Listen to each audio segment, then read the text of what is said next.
You're listening to episode number 60 of the Keto Diet Podcast. Today we're answering your questions about everything, so stay tuned. Hey, I'm Leanne from healthfulpursuit.com, and this is the Keto Diet Podcast, where we're busting through the restrictive mentality of a traditional ketogenic diet to uncover the life you crave. What's keto? Keto is a low-carb, high-fat diet where we're switching from a sugar-burning state to becoming fat-burning machines. One of the most challenging parts of starting a ketogenic diet is, well, starting it and maintaining it by preparing healthful, high-fat food that tastes good and is easy to make. Part of the struggle is figuring out what to eat, when to eat it, and how much. Did you know that I prepare weekly keto meal plans and deliver them to inboxes everywhere? Yep. Balanced Keto is a meal plan program that delivers simple keto recipes, shopping lists, and everything you need to chow down on keto week in and week out. Get more information at healthfulpursuit.com/meal plan. Plus, there's a free 7-day keto meal plan on that page for you to give it a whirl before you jump in. Now, let's get this party started.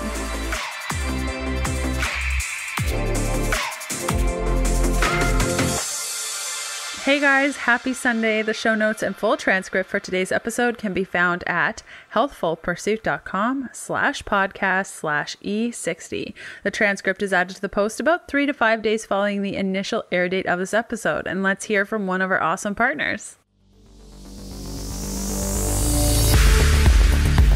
I love being Canadian, the home of the True North strong and free, but gosh, am I jealous that y'all in the US get access to Thrive Market.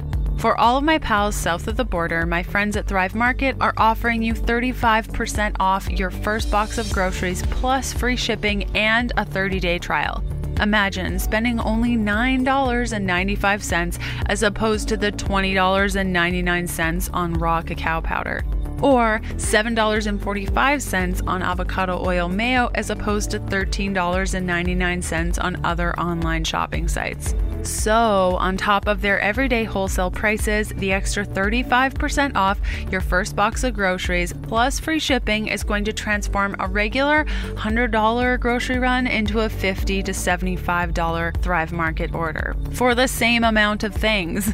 Go to thrivemarket.com/HP to get your instant 35% off. This offer is available to new Thrive Market customers only. Unsure of the link? Simply check out the show notes of today's episode to get all of the details. If you have an idea for a podcast episode or want to submit praise over and above your review, which you can leave by going to healthfulpursuit.com/review, you can reach me at info@ketodietpodcast.com. I got one announcement for you guys today. The partners of this episode help pay for the cost of running the podcast. Our editors, recording equipment, transcriptions, podcast manager, quality assurance manager, and more. Without the partners of the podcast, there would be probably no show because it's a huge undertaking.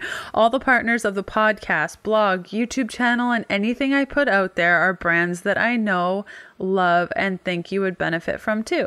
I'll never, ever, ever partner with a brand that I don't totally adore. So when you hear this music,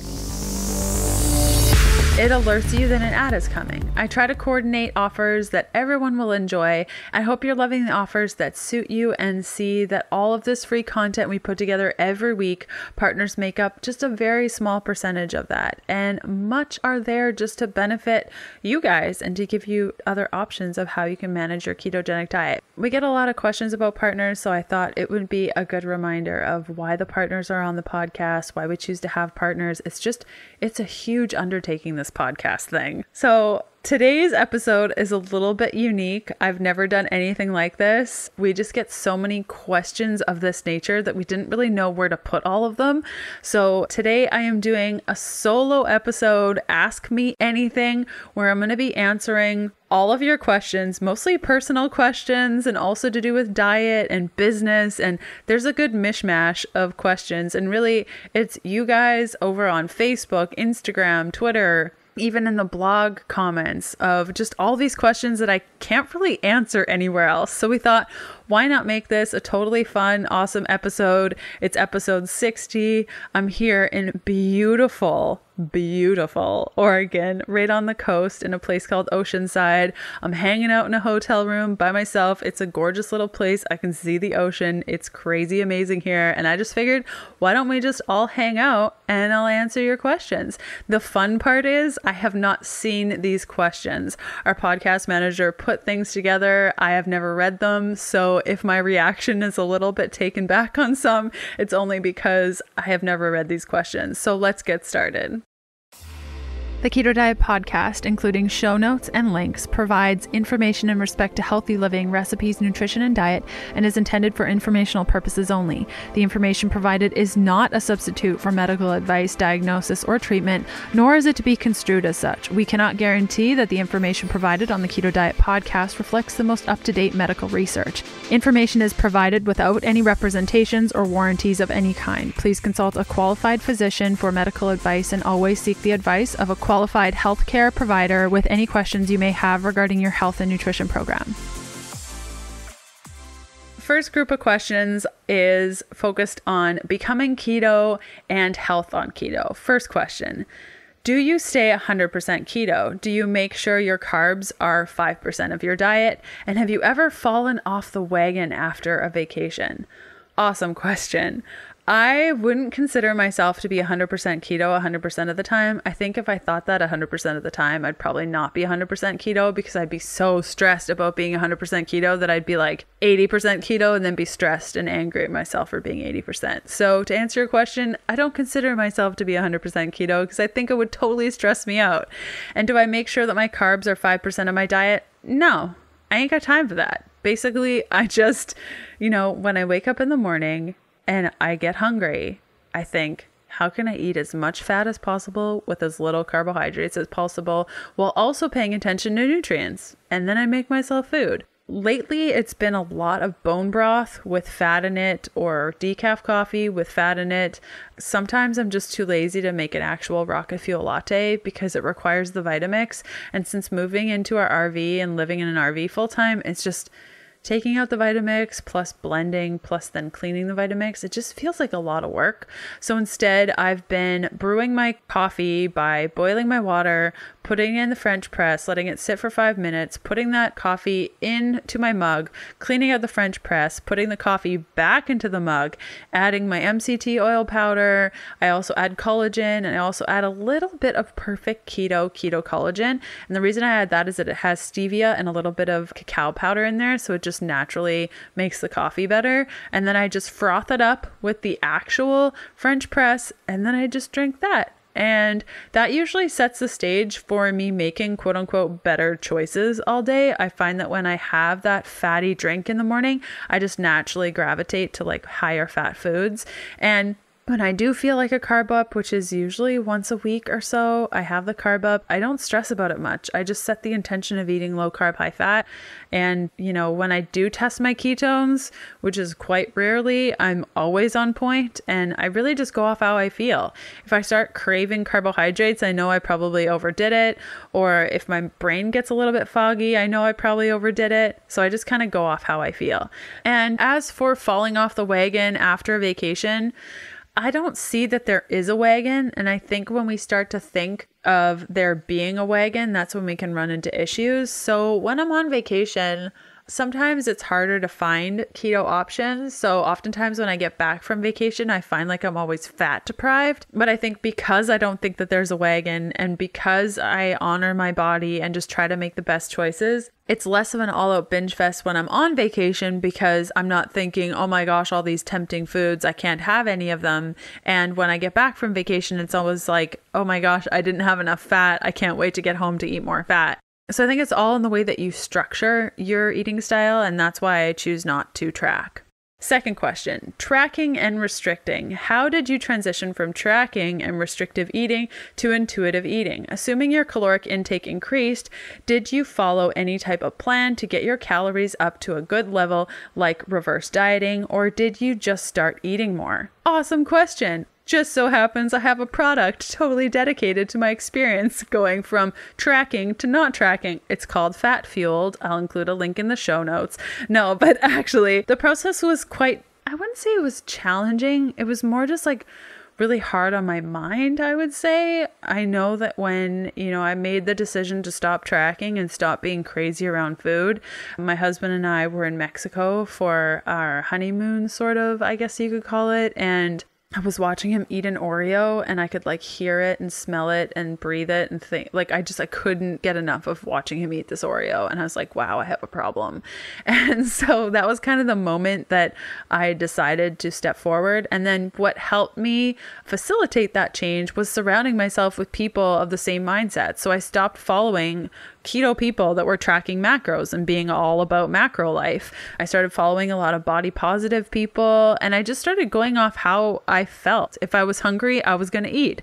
If I wasn't hungry, I wasn't going to eat. And instead of tracking my food, I wrote down everything that I was eating. And about 2 weeks following that day, I would put it in a tracker and see how I did. That way I could kind of see, are my macros, what are they and how much am I eating? And I found that there were days, guys, where I ate 5,000 calories in a day, but my carbs kind of stayed the same. My macros were pretty on point. I think macro counting and tracking can be really helpful when you first get going with a ketogenic diet. But once you have a good sense of what a protein, fat, and carb is, you really don't need to track every single thing. And I think oftentimes it can be detrimental to your progress. But I never really looked up strategies like reverse dieting or things like that. I just went off how my body felt and did those things and was patient. Question number 3, adjusting to keto. How long did it take you to know that your body was happy with this lifestyle? 20 days-ish. 20 days. I talk about it a lot in the keto beginning. Basically, there was a day where I hiked a mountain, I went stand-up paddleboarding, and I got home and all I wanted was fat for dinner. And that's when I knew that I was onto something. And that's when I knew I wasn't going back to my high carb vegan type of lifestyle.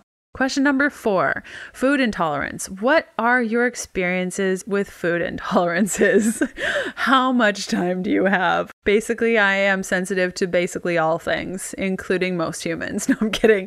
I have a lot of food intolerances. They started when I was quite young. I was told I had a dairy allergy probably when I was 6 years old, but I refused to believe that when I turned into a teenager and ate a lot of cheese and a ton of gluten. I was diagnosed with celiac disease, but then told maybe I didn't have it later. I don't know. The doctor was crazy. I tried to eat gluten again. My stomach hurt like crazy, never went back. I determined that grains were a problem with my psoriasis and really inflamed my body, so I cut those out. I don't eat dairy anymore. I find that I do better on more of an autoimmune protocol, so I don't do a lot of nuts or seeds. I can get away with sesame seeds and hemp seeds, but that's about it. And I kind of rotate them a little bit. And my body is really sensitive to food that I continue to eat. So I can't really do eggs anymore because I ate too many eggs when I started keto. I also can't do a ton of mayo because of the eggs, which is totally unfortunate. Flaxseed. So my experience is that I always need to rotate my food. Otherwise, I will get sensitive to it. And I understand that I still have a lot of gut imbalance that I need to work through because of my history with an eating disorder and just being really, really restrictive with my body. So that's going to take time. Question number 5, motivation. What motivates you to stick to the plan? If you ever lost your motivation, how did you get it back? I think motivation and willpower is complete BS. I don't know, it's funny. I think that motivation works when you're doing something that feels good and you actually want to do. Here's what I mean. When I was a marathon individual and I did, as a triathlete, I was doing marathons, I was training all the time. If I took a moment to ask myself in that time, and I definitely did a bunch of times, am I happy? Do I like doing this? And the answer was always no. But I kept doing it because I thought I needed to do it. And at that time, I had a lot of willpower built up and I wasn't totally sure of the world yet, which I still am not. But I feel like I've learned a lot in the last couple of years about myself and my body and where I fit in the world. And so my motivation now isn't really driven by any external forces. I am motivated to just feel good and honor my body. And how that looks on Billy Bob is going to be different than what Sue thinks about that. And it's just, how I honor my body and how I feel good is going to change day to day. And that's what motivates me. And that's how I quote unquote stay on track because I just want to feel good. But heck yeah, there are times where I totally screw up. I think I shared this on Instagram a little while ago. I had a carb up. I'd done my carb up for the night, and all of a sudden I found myself eating popcorn that had chocolate chips and raisins on it, and I'm sitting in front of the TV eating my feelings because I was stressed about something. And instead of getting all torn up about it and calling myself fat and horrible and stupid and all these words that I use that are hate-based, I just say, well, that happened and it was probably because of XYZ emotion, and I move on. Yeah. Number 6, how did you turn the keto diet into a sustainable lifestyle? How do you keto without feeling restricted and like you're on a diet? I think the big piece was incorporating carb ups into my ketogenic diet. I honestly don't think that I could be keto right now if it weren't for those carb ups. I talk about carb ups a lot in my program, Fat Fueled, but when we have carbs at night, what we're basically doing is we're avoiding brain fog. We're also allowing ourselves to eat the carbs when we want to, like when we're out with friends or when it's our birthday or when we feel like popcorn.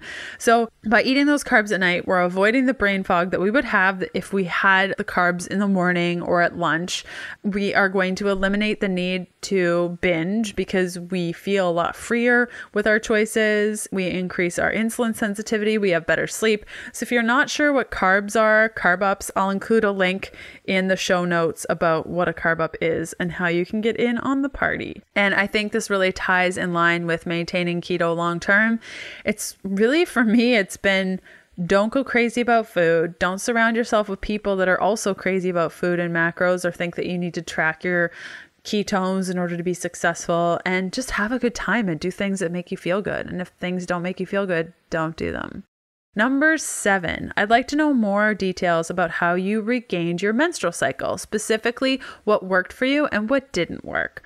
Awesome. So if you guys are new to Healthful Pursuit, I'll just let you guys know. In 2007, I studied nutrition. I went off birth control. I didn't get my period back. After 6 years of not having a period, yes, I actually went that long.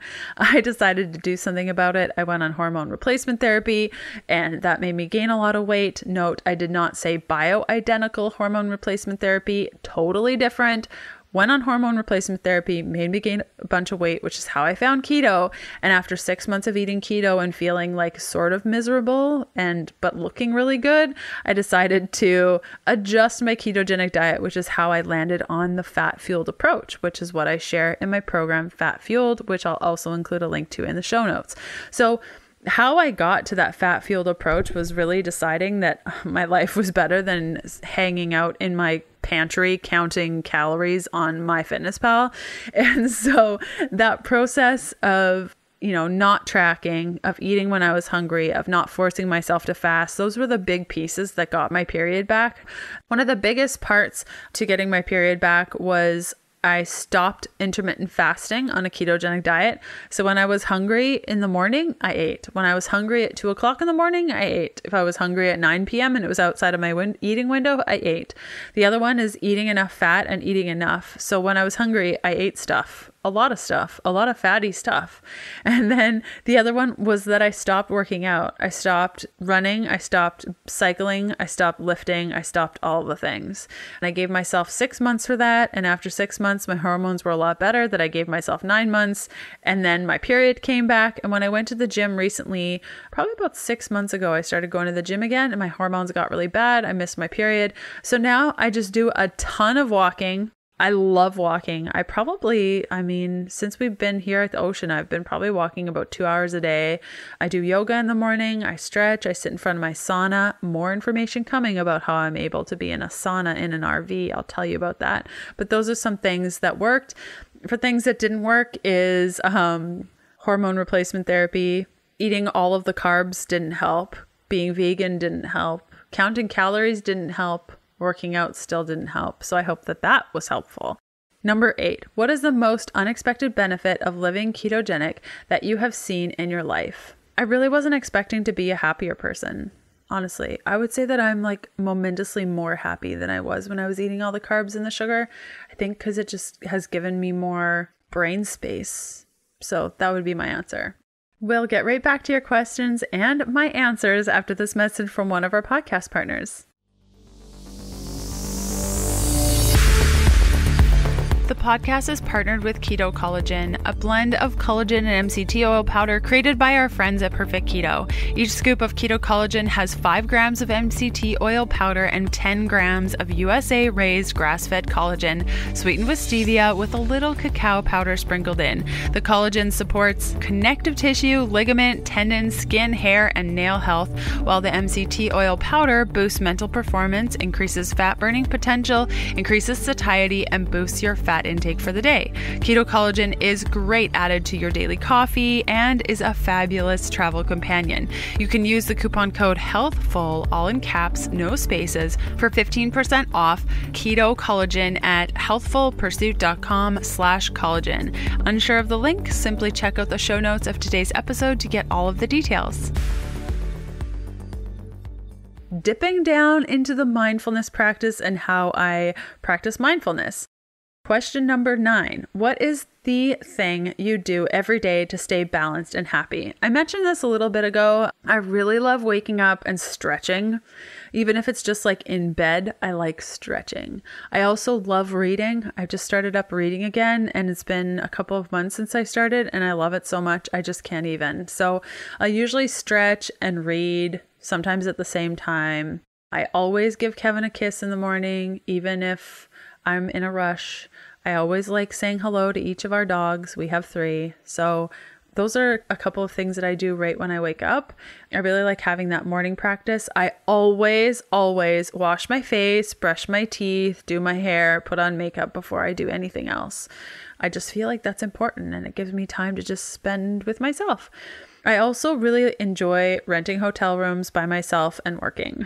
That's another thing that I enjoy, just like this quiet space where I can create. And it doesn't have to be renting a hotel. I just live in a 180 square foot home. So there's not a lot of space to like make recipes and stuff. But I find that alone time is really beneficial for me and helps me stay balanced. And then another thing is learning how to say no. That's something that I think is going to be quite powerful in 2018 for me, is saying no to things. So I hope that that was helpful. Number 10, how do you not compare yourself to others and stay motivated when you don't see the results you expect? Ugh, yeah, I've been there. I think for me right now, I don't really have time to compare myself to others. Like I'm go 24/7. And when I have a moment to sit down, the last thing I'm thinking about is picking up my phone to compare myself to others. But I know that when I was really, really unhappy and still had a full-time job, knowing that I wasn't fulfilled at that job, I called it the 3 p.m. compare hour. And at 3 p.m. every day, I would end up like, I don't know, on what was big back then, Facebook, I think, or just cruising the internet, seeing how all these other bloggers were working full time and I couldn't because I wasn't making any money. And how was I supposed to? Because I didn't even know what I was doing, blah, blah, blah. So if you're comparing yourselves to others, it's a really good indication that what you're doing like isn't making you happy and something needs to adjust. It might not be moving to India. Yeah, that happened. And then quitting your job. It might be something smaller, like going for more walks or telling your significant other that you need more time with them or that you need more communication from them. So there's a couple of pieces to that, but I think really, it's just a matter of being happy with your body and happy with yourself. And when you don't get the results you expect, it's not the end of the world. I think a lot of the times we get so wrapped up in our goals that we forget the fact that we're just, it's pretty amazing that we're just alive and breathing and, you know, that we have people that love us. So sometimes it's just a matter of taking a step back and looking at the big picture. Number 11, let's chat more about the way you use and support coaching and mindfulness as part of your body healing process. Oh, okay. More about the way you use and support coaching and mindfulness. You know, maybe this is the wrong answer, but I think sometimes we are so in our heads and we think all these practices need to happen in a day to like be happy and healthy and whole. And like, I don't consider myself to be any better than anyone else at all. I still have struggles and stuff. I just don't really care. Like when things don't happen, or, if somebody comes out with like the 10 steps to better support mindfulness, I'm like, dude, I ain't got time for 10 steps. Give me one step. So I think the big thing is just the morning practice, saying no to things, just surrounding myself with cool people and cool things that I like to do. Number 12, how did you know when you had found your happy place? When you were developing your fat fueled profiles, there had to be a yes, that's me moment. And when you started to feel better, there had to be an aha or two. Aha moments. I've had a couple of those like really big aha moments. My first one was when I had moved out of my house. I was fairly young when I moved out of my parents' house because of circumstances and just where I was in my life. And I had an aha moment when I realized that in order to have a full-time job as a young adult who is 16, you kind of need to be in high school, or otherwise no one will hire you. So that was an aha moment of like, oh geez, okay, I need to structure my life differently. Another aha moment was when I got inspired to go to India for a open amount of time. And I spent a lot of time there. I got back, I quit my job, we moved across the country. That was an aha moment of like, wait a minute, where's my life going? And the other aha moment I would definitely have to say was when I decided that I didn't want to track my macros or be crazy around food anymore. And I think the aha moments is just when you get this feeling in your belly and it's this like butterfly feeling and you're kind of nervous and also terrified, but in your chest, it doesn't feel restricted. You're not terrified in a sense of like your chest feeling tight. You're terrified in a sense of your chest feeling light and open and ready for experience. And I think that is what defines an aha moment versus a, I don't know, probably shouldn't do that moment. So, when Kevin and I decided to sell everything and move into our RV, when we were talking about it, although I was really nervous and really, really scared, my chest felt really open and expansive. So I use the chest as a really good way of determining what feels right for me. And hey, maybe that's why I chose to get a chest tattoo. I use the chest a lot as like an energetic center to understanding like what's good or bad or things like that for me. So if I'm feeling open and expansive in the chest and ready to take it on, that's a aha moment. And if I'm feeling really tight or constricted, then it's like that's not so awesome. Question number 13, where do you see yourself in 10 to 25 years? Whoa, that is a big loaded question. If you know me, you know that I am not good at planning. I can tell you where I'll be in the next 2 weeks. I think for so long I cared so much about my life plan and dream boards and things that it started to stress me out beyond anything. So now it's just like, I hope that in 10 to 25 years, I am really happy, surrounded by love with my body, love with others, love for my dogs if we still have dogs, just happy, I guess. I mean, yeah, maybe that's a silly answer, but as long as I'm happy and I feel good, I really don't care about anything else. Part of this question is, do you ever foresee a time when keto will not be beneficial for you? If so, how will you know and what will you do? As you grow older or your physiology changes, will keto still be the answer? I can't really answer that. I mean, when I was vegan, I thought vegan was going to be the thing forever and I couldn't see an endpoint. I think it's hard for us to see an endpoint in things when we're not there mentally or spiritually or physically or anything. I'm not the type of person to stay on something that's not benefiting me. So if it doesn't benefit me, I'll tell you guys and we'll change it. That was the same thing when I was blogging back in 2010 to 2014. When I decided to do keto, I was like, oh my gosh, I'm going to lose all my followers because I'm not doing this whole food-based vegan thing anymore. And I was really scared, but I knew that I had to be true to myself. And that's what I did. And it all worked out. So I don't know whether keto will be good for me in 5 or 10 or 25 years. I'll just roll with it and constantly change as I go. Question number 14. With everything you've learned around this journey, what is the one thing you feel you know the least about and are actively seeking knowledge about? I feel like I don't know enough about medicine and the medical applications of a ketogenic diet and just more of the science, like deep into the science. And I'm actively seeking knowledge about it, very much so, with a brand new project that I'm working on for 2018, and you guys are going to love it. So stay tuned. Number 15. What's the one message you are trying to get across? What's the legacy you want to leave behind? Whoa, legacy. Okay, there are two parts to this question. What's the one message you're trying to get across? Basically, the deepest message is like, girl, you gotta love your body. You gotta love yourself. That would probably be like the deepest message. And that's what I would say to like my best friend is just like, girl, you gotta love yourself. You just gotta let it go. I think that's one of the deepest messages of Healthful Pursuit. And then that's, the application of how you do it is maybe a ketogenic diet, is maybe learning to eat intuitively. And that's why I give the tools that I give so that you guys can figure out what works for you. And that's why I give all sorts of information, because you may find that some things work better than others, and that's cool. As for the legacy I want to leave behind, I don't really think about that. Perhaps I should. Kevin and I decided quite a long time ago that we don't want children and that that's just not the path for us.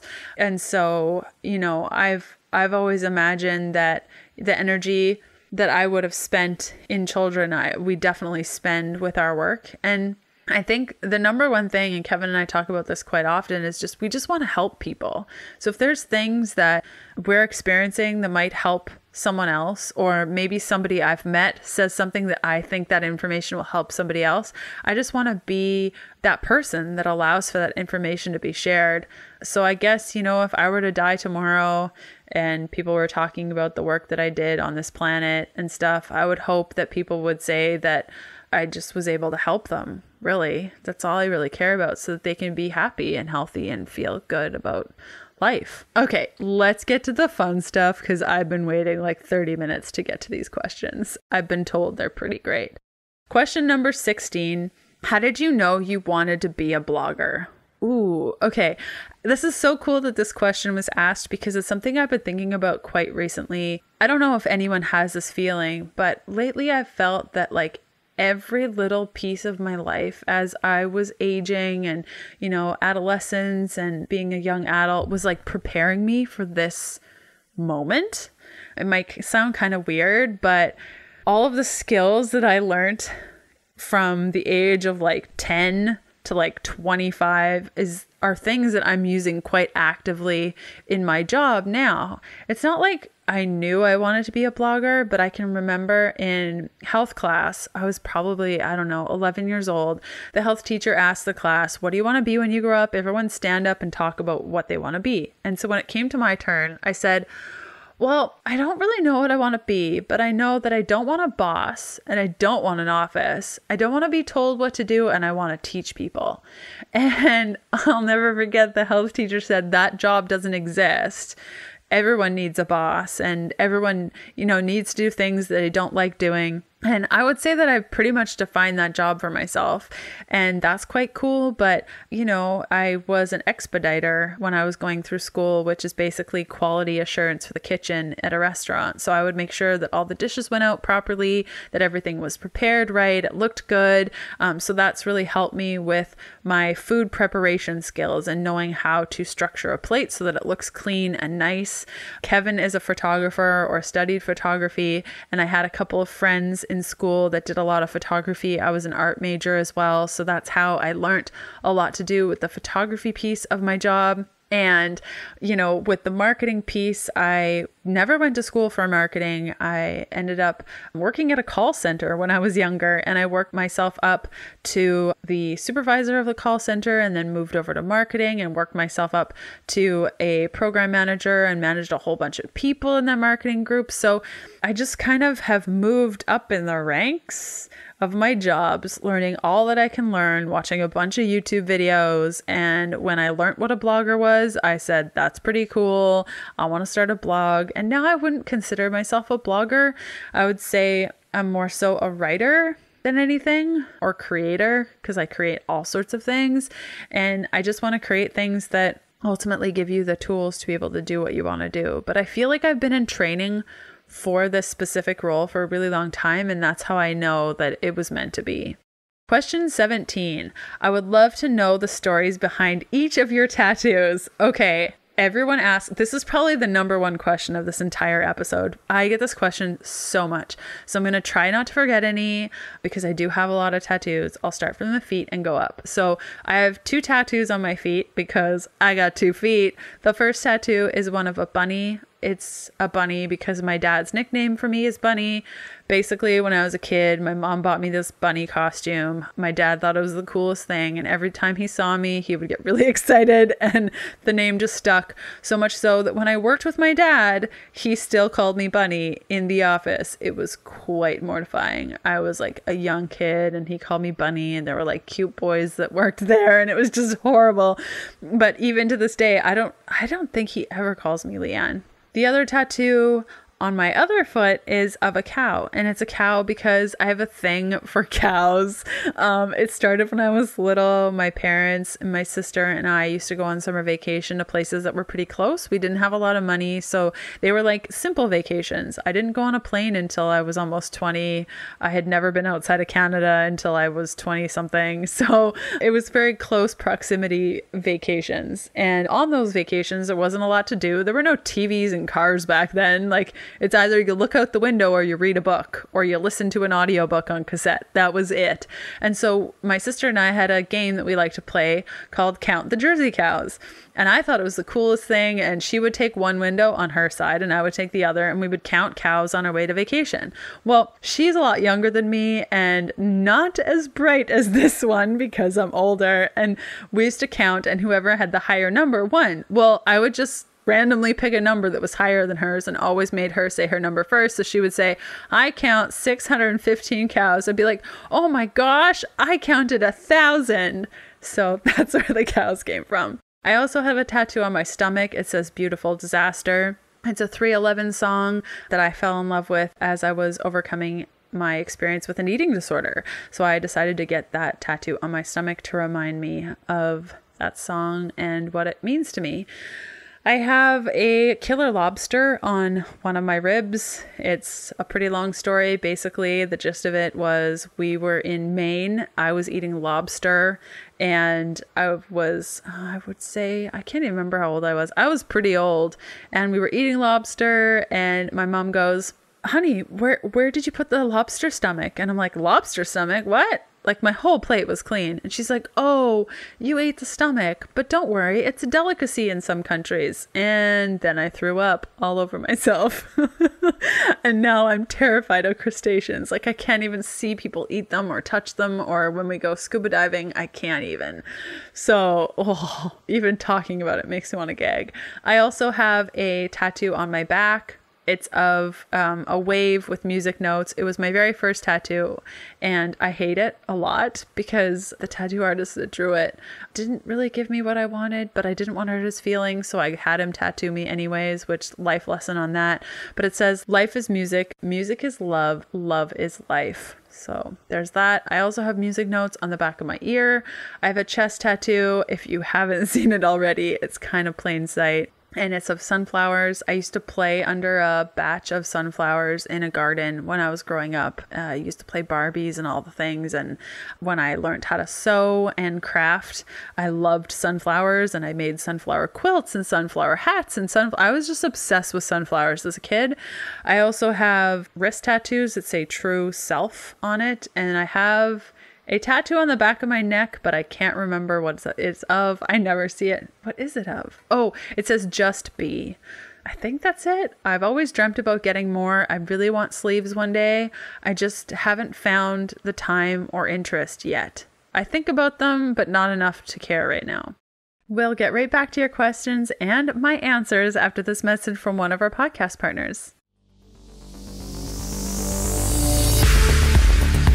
The The show is partnered up with Paleo Valley, the makers of the only 100% grass-fed and finished fermented beef stick. Each stick contains 1 billion probiotic CFUs, and we all know how important fermented foods are to the health of our gut and the strength of our immune system, as well as boosting overall energy. Chowing down on Paleo Valley's fermented beef sticks provides your body with all of the beneficial bacteria it loves in one convenient little stick. Their gut-friendly sticks are gluten-free, soy-free, dairy-free, GMO-free, freaky chemical, additive dye, and preservative-free, as well as being 100% free from carbs and sugar, and made with the highest quality ingredients. Exclusive to listeners of the show, you can receive an instant savings of 20% off Paleo Valley fermented beef stick snacks by going to paleovalley.com/keto. And if your jaw is tired just thinking about beef jerky, I gotta tell you that these tasty treats are not tough at all, but moist with a little snap. Again, that's paleovalley.com/keto for an instant 20% off savings. And if you're unsure of the link, simply check out the show notes of today's episode to get all of the details. Okay, question number 18. What is your absolute all-time favorite keto meal? How do you make it? What about your favorite easy recipes to stay on track? Ooh, my absolute all-time favorite keto meal. I mean, it changes. The thing about like writing for a living and making recipes for a living is that you don't really have time to make the same thing twice. You just don't. You can never make the same thing twice. And so for right now, I would say my favorite keto meal, I just made this like bacon grease tomato sauce. Basically, it's just tomato sauce with green onions and leftover bacon grease, and you just whisk it until it incorporates and gets all yummy.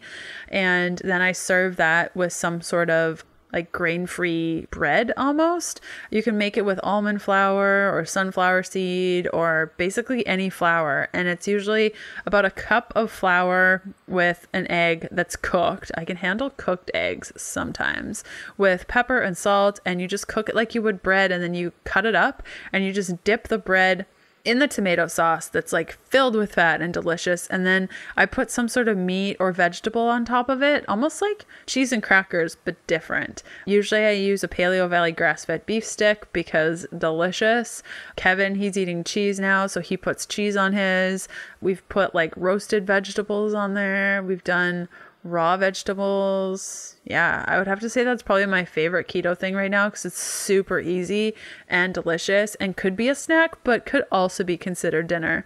I'm the type of person right now that I don't like having like big meals. I've really fallen in love with like smaller meals. And maybe it's because I'm not eating as much, or I'm not sure. I like snacks that are meals. So instead of having like preparing a big meal, I'll just make like a snack plate and eat that instead with all sorts of different types of things. It could be a thing that I'm going through right now. Nobody knows. I just kind of go with it and see where it takes me.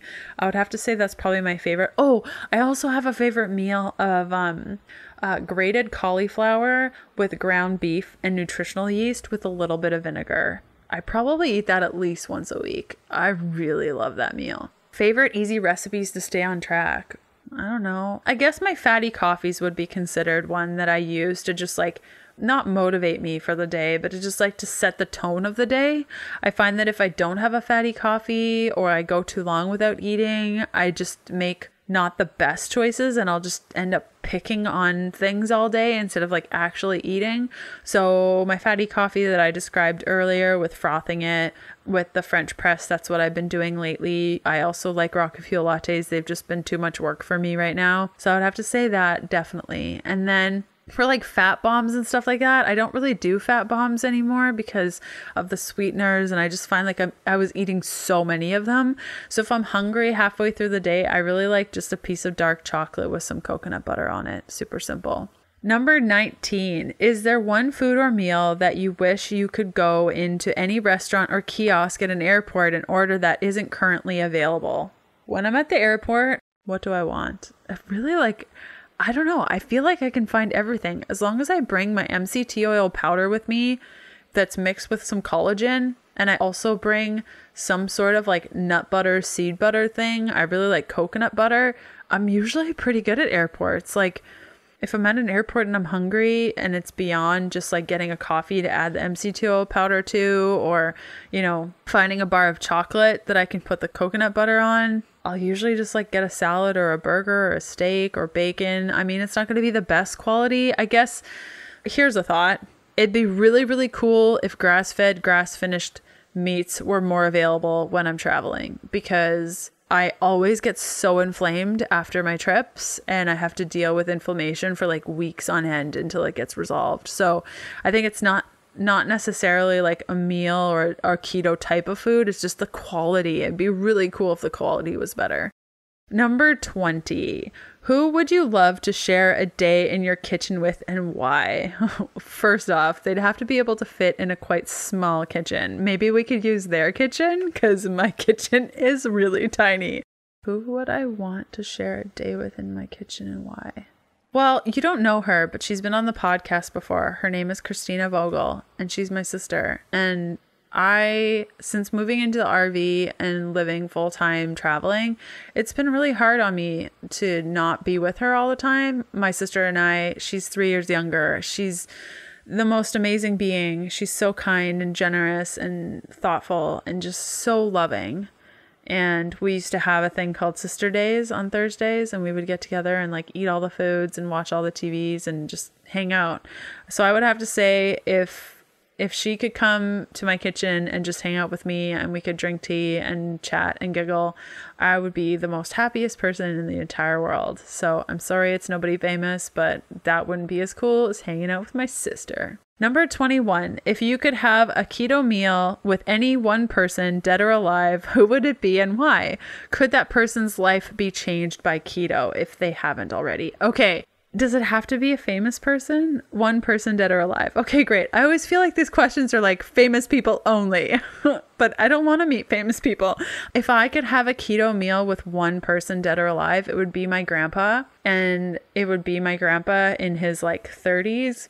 So I could tell him about keto and Alzheimer's and just educate him on the benefits of keto when it comes to dementia and overall brain health. I hope that maybe that information would help him. He died when I was quite young. He had Alzheimer's and a whole slew of other things. So I think it would be really, really great to have shared that information with him. I often think, when I found keto and started delving into the benefits and really started talking to my sister about it and my friends about it and just talking about how beneficial it can be for the brain. I know my sister especially and my cousins who are all around the same age are really interested because we've been quite fearful of getting Alzheimer's because it skips a generation. And so anything that we can do to benefit our brain is best. And I think it would have been really cool to have a conversation with him to just talk about that, and perhaps have my grandma there too, because sometimes it takes two to tango, and if your significant other as well as yourself are on board, it's a lot easier to get stuff done. So if my grandma and grandpa were there, I could just school them on all things keto and tell them all the things and load them up with books, and maybe things would have been different. But they're great people and I miss them every day. In fact, the ring that I wear on my right hand is my grandma's ring. If you've ever seen me in videos and stuff, that's why I have a ring on both ring fingers on separate hands. Everyone always asks me that question, like, why do you have a ring on your left ring finger and your right ring finger? Well, that's why. My grandma's ring is on the right and Kevin's lovely rings that he gave me are on the left. So there you have it. We made it through all the questions. I hope you weren't totally bored, but we get these questions all the time. If you have more, I'd love to answer them. If you think that this podcast episode was helpful, great. If not, I'm so sorry. We'll be back to regular programming next week. The show notes and full transcript for today's episode can be found at healthfulpursuit.com/podcast/E60. The transcript is added to the post about 3 to 5 days following the initial air date of this episode. Have a good one. I'll see you next Sunday. Bye.